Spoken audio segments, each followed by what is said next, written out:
A very warm good morning to all of you. My name is Paranavi Prashanta Shravgi and I am from Computer Science Department from Zeal College of Engineering and Research, Pune.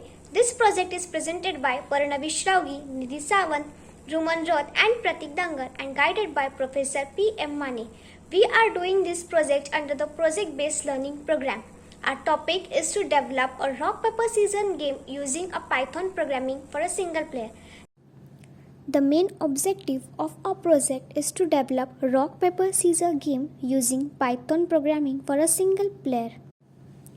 The main applications of this project is that rock paper scissors is a hand game for two players. In the game rock paper scissors, two opponents randomly toss out hand gestures and each one wins, loses or draws with equal probability. It's supposed to be a game of pure luck, not skill. In rock paper scissors game, participants say rock, paper, scissors and then simultaneously form their hands into a shape of a rock, that is a fist, a piece of paper that is palm facing downward, or a pair of scissors that is two fingers extended. The rules for this game are straightforward.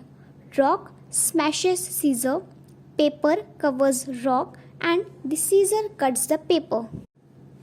In future, we will try to implement this project for two or more players with graphic representation. Thank you so much.